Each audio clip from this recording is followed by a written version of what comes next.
ओम शांति। 9 फरवरी के बाबा के साकार महावाक्य हैं। बाबा ने कहा, मीठे बच्चे, शिव जयंती पर तुम खूब धूमधाम से निराकार बाप की बायोग्राफी सबको सुनाओ। यह शिव जयंती ही हीरे तुल्य है। बाबा ने प्रश्न पूछा, तुम ब्राह्मणों की सच्ची दिवाली कब है और कैसे? वास्तव में शिव जयंती ही तुम्हारे लिए सच्ची सच्ची दिवाली है, क्योंकि शिव बाबा आकर तुम आत्मा रूपी दीपक को जगाते हैं। हर एक के घर का दीप जलता है, अर्थात आत्मा की ज्योत जगती है। वह स्थूल दीपक जलाते, लेकिन तुम्हारा सच्चा दीपक शिव बाबा के आने से जगता है। इसलिए तुम खूब धूमधाम से शिव जयंती मनाओ। ओम शांति। मीठे मीठे रूहानी बच्चे शिव की जयंती मनाते हैं और भारत में तो शिव जयंती मनाते ही हैं। जयंती एक की मनाई जाती है, उसको फिर सर्वव्यापी कह देते हैं। अब सर्वव्यापी की जयंती तो हो ना सके। जयंती कब मनाई जाती है? जब गर्भ से बाहर आते हैं। शिव जयंती तो जरूर मनाते हैं, आर्य समाजी भी मनाते हैं। अभी तुम मनाएंगे 2024 में 88वीं शिव जयंती। गोया 88 वर्ष हुआ जयंती को। जन्मदिन तो सबको याद रहता है, फलाने दिन यह गर्भ से बाहर आया। अब शिव बाबा की तुम 88वीं जयंती मनाएंगे। वह तो है निराकार, उनकी जयंती कैसे हो सकती है? इतने बड़े बड़े मनुष्यों के पास निमंत्रण कार्ड जाते हैं, कोई तो पूछना चाहिए ना, जयंती कैसे मनाते हो? उसने जन्म कब और कैसे लिया? फिर उसके शरीर का नाम क्या रखा? परंतु ऐसे पत्थर बुद्धि हैं जो कभी पूछते नहीं हैं। तुम उनको बता सकते हो, वह है निराकार, उनका नाम है शिव। तुम सालीग्राम बच्चे हो, जानते हो इस शरीर में सालीग्राम है। नाम शरीर का पड़ता है, वह है परम आत्मा शिव। अब तुम कितना धूमधाम से प्रोग्राम रखते हो।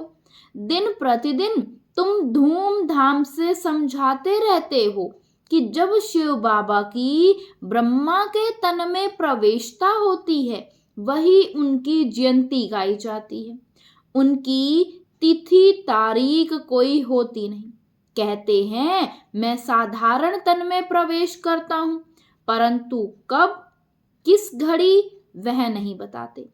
तिथि तारीख दिन आदि बताएं तो कहें कि फलानी तारीख। जन्म पत्री आदि तो इनकी होती नहीं। वास्तव में जन्म पत्री तो सबसे ऊंची इनकी है, कर्तव्य भी इनका सबसे ऊंचा है।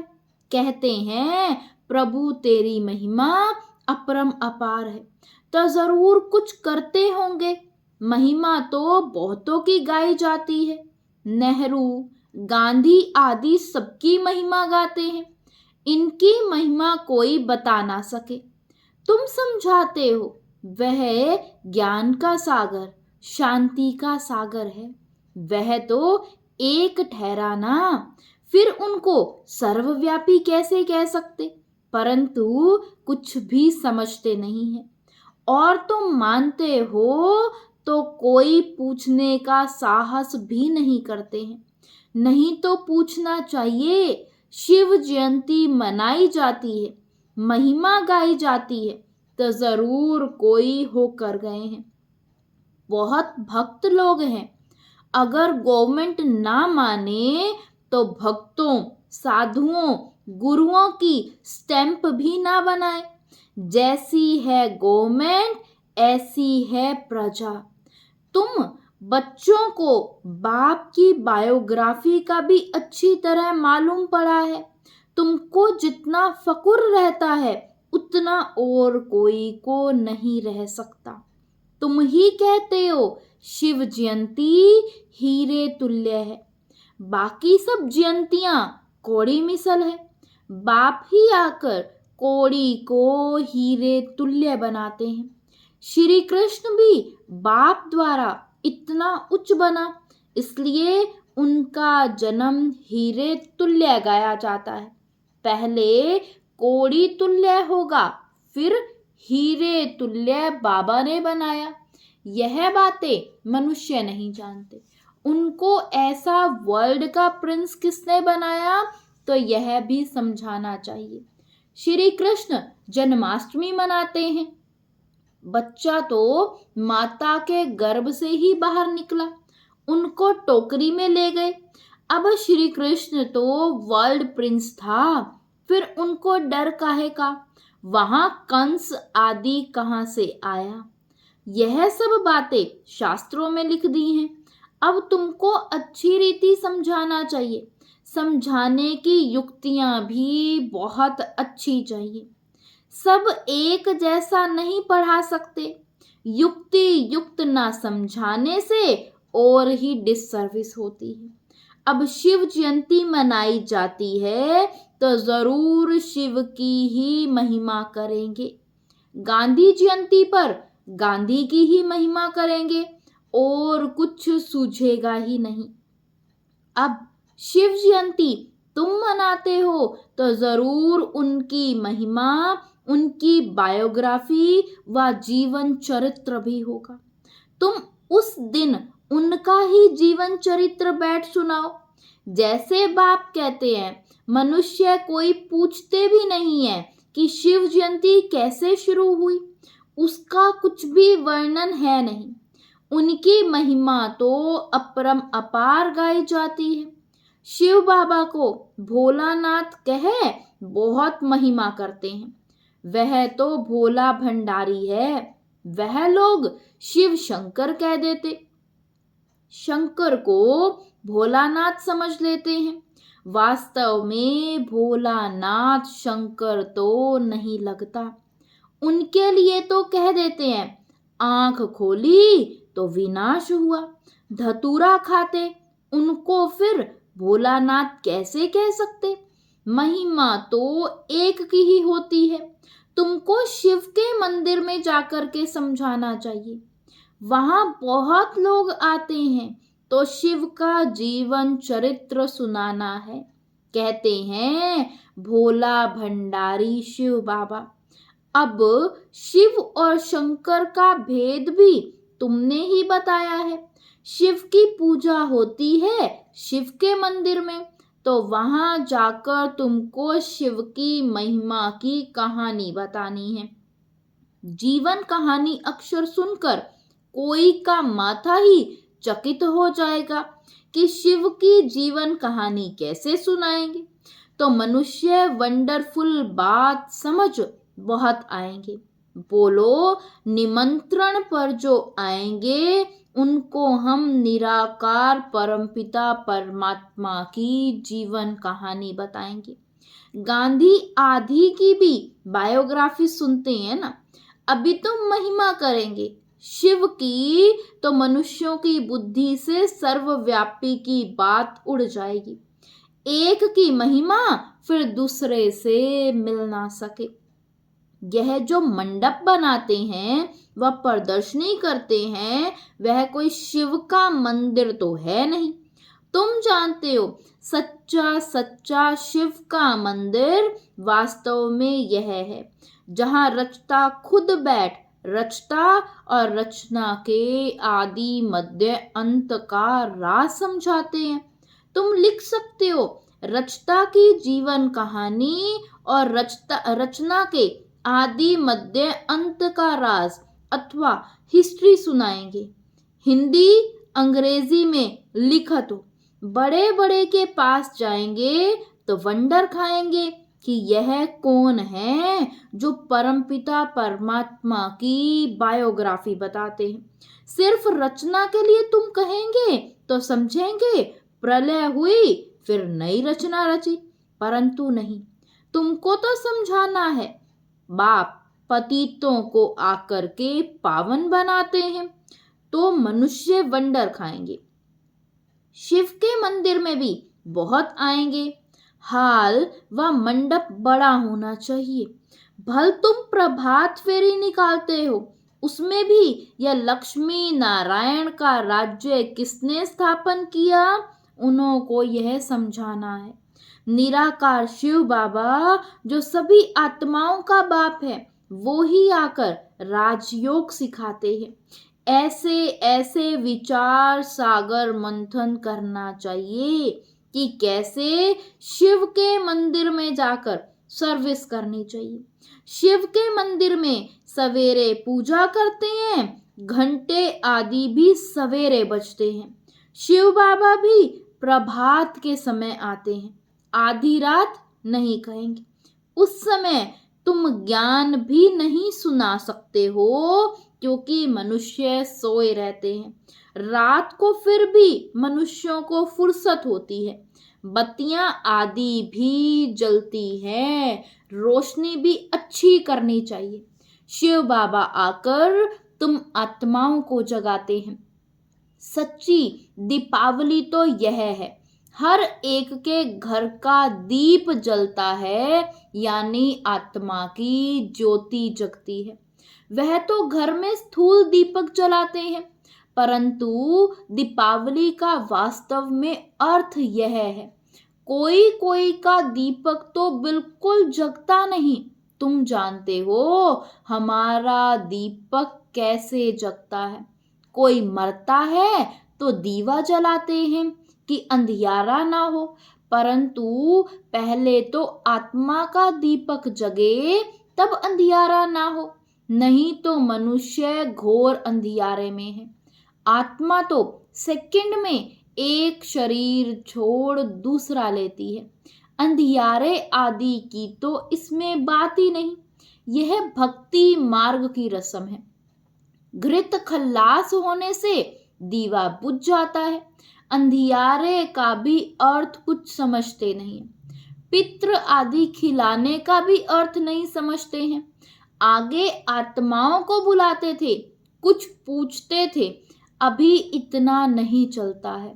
यहाँ भी आते हैं, कोई कोई समय कुछ बोल देते हैं। बोलो तुम सुखी हो तो कहेंगे हाँ जी। सो तो जरूर यहाँ से जो जाएंगे अच्छे घर में ही जन्म लेंगे।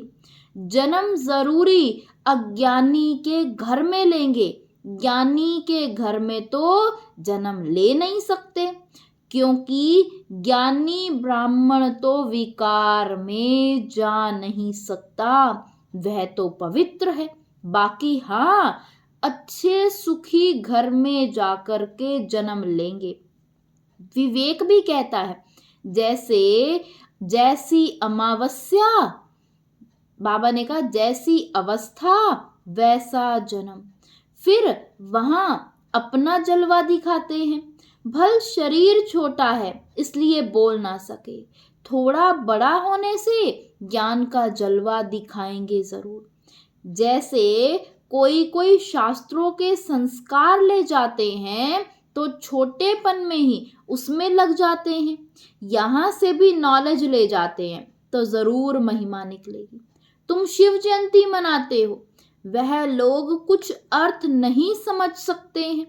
पूछना चाहिए, अगर वह सर्वव्यापी है तो जयंती कैसे मनाएंगे। अब तुम बच्चे पढ़ रहे हो, तुम जानते हो वह बाप भी है, टीचर भी है, सतगुरु भी है। बाबा ने समझाया है। सिख लोग भी कहते हैं सत श्री अकाल है। अब वास्तव में अकाल मूर्त तो सब आत्माएं हैं, परंतु एक शरीर छोड़ दूसरा लेते हैं, इसलिए जन्म मरण कहा जाता है। आत्मा तो वही है, आत्मा 84 जन्म लेती है।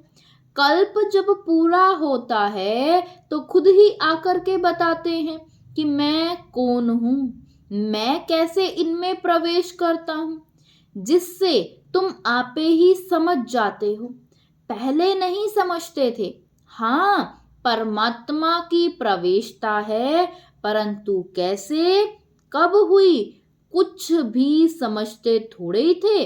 दिन प्रतिदिन तुम्हारी बुद्धि में यह बातें आती रहती हैं, नई नई बातें तुम सुनते रहते हो। आगे थोड़े ही दो बाप का राज समझाते थे, आगे तो जैसे बेबीज थे। अभी भी बहुत कहते हैं, बाबा हम तो 2 दिन का आपका बच्चा हूं, इतने दिन का बच्चा हूं। समझते हैं जो कुछ होता है कल्प पहले मिसल। इसमें बड़ी नॉलेज है, समझने में भी समय लगता है। जन्म ले फिर मर भी पड़ते हैं। 2 मास 8 मास का हो मर भी पड़ते हैं, परंतु पास आते हैं, कहते हैं यह राइट है, वह हमारा बाप है, हम उनकी संतान हैं। हाँ हाँ कहते हैं, बच्चे लिखते भी हैं, बहुत प्रभावित हो जाते हैं। फिर बाहर गया, खल्लास, मर पड़ा। फिर आते ही नहीं तो क्या होगा? या तो पिछाड़ी में आकर के रिफ्रेश होगा, या तो फिर प्रजा में आ जाएगा। यह सब बातें समझानी है। हम शिव जयंती कैसे मनाते हैं, शिव बाबा कैसे सदगति करते हैं, शिव बाबा स्वर्ग की सौगात ले आते हैं। खुद कहते हैं मैं तुमको राजयोग सिखलाता हूं, विश्व का मालिक बनाता हूं। बाप तो है ही हेवन का रचयिता, तो जरूर हेवन का ही मालिक बनाएंगे। हम उनकी बायोग्राफी बताते हैं, कैसे स्वर्ग की स्थापना करते हैं, कैसे राजयोग सिखलाते हैं, आकर के सीखो।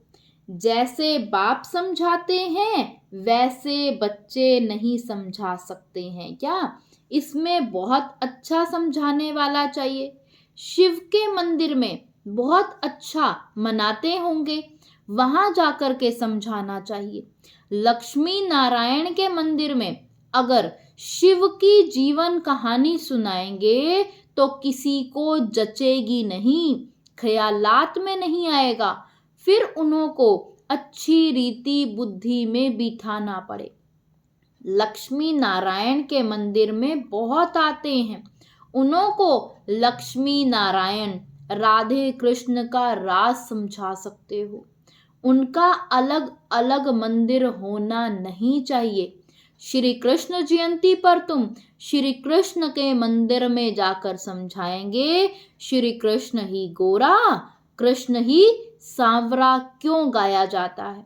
कहते हैं गावड़े का छोरा, गावड़े में तो गायें बकरियां चराते होंगे ना।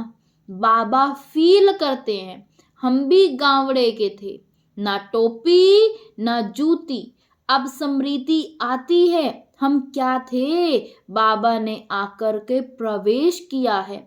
तो यह बाप का लक्ष्य सबको मिले कि शिव बाबा को याद करो, वो ही सदगति दाता है। तुम रामचंद्र की भी जीवन कहानी बता सकते हो, कब से उनका राज्य शुरू हुआ, कितना वर्ष हुआ, ऐसे ऐसे ख्यालात आने चाहिए। शिव के मंदिर में शिव की बायोग्राफी सुनानी पड़े। लक्ष्मी नारायण के मंदिर में लक्ष्मी नारायण की महिमा करनी पड़े। राम के मंदिर में जाएंगे तो राम की जीवन कहानी सुनाएंगे। अब तुम पुरुषार्थ कर रहे हो देवी देवता धर्म स्थापन करने का, परंतु हिंदू धर्म तो कोई ने स्थापन किया ही नहीं। बाकी हिंदू कोई धर्म नहीं है, वह सीधा कहने से बिगड़ेंगे। समझते हैं यह कोई ईसाई है, तुम बोलो हम आदि सनातन देवी देवता धर्म के हैं, जिसको आजकल हिंदू कह दिया है। अच्छा, मीठे मीठे सिकिलदे बच्चों प्रति माता पिता बाप दादा का याद प्यार और गुड मॉर्निंग। रूहानी बाप की रूहानी बच्चों को नमस्ते। धारणा के लिए मुख्य सार। फर्स्ट पॉइंट, शिव जयंती धूमधाम से मनाओ। शिव बाबा के मंदिर में शिव की और लक्ष्मी नारायण के मंदिर में लक्ष्मी नारायण व राधे कृष्ण की बायोग्राफी सुनाओ। सबको युक्ति युक्त समझाने दो। सेकंड पॉइंट, अज्ञान अंधियारे से बचने के लिए आत्मा रूपी दीपक को ज्ञान घृत से सदा प्रज्वलित रखना है। दूसरों को भी अज्ञान अंधियारे से निकालना है। वरदान दिया बाबा ने आज, सर्व खजानों से संपन्न बन, निरंतर सेवा करने वाले अखुट अखंड महादानी भव। सर्व खजानों से संपन्न बन, निरंतर सेवा करने वाले अखुट अखंड महादानी भव। बाप दादा ने संगम युग पर सभी बच्चों को अटल अखंड का वरदान दिया है। जो इस वरदान को जीवन में धारण कर अखंड महादानी अर्थात निरंतर सहज सेवाधारी बनते हैं, वह नंबर 1 बन जाते हैं। द्वापर से भक्त आत्माएं भी दानी बनती हैं, लेकिन अखुट खजानों के दानी नहीं बन सकती। विनाशी खजाने या वस्तु के दानी बनते हैं, लेकिन आप दाता के बच्चे जो सर्व खजानों से संपन्न हो, वह एक सेकंड भी दान देने के बिना रह नहीं सकते। स्लोगन है, अंदर की सच्चाई सफाई प्रत्यक्ष तब होती है जब स्वभाव में सरलता हो। अंदर की सच्चाई सफाई प्रत्यक्ष तब होती है जब स्वभाव में सरलता हो। ओम शांति।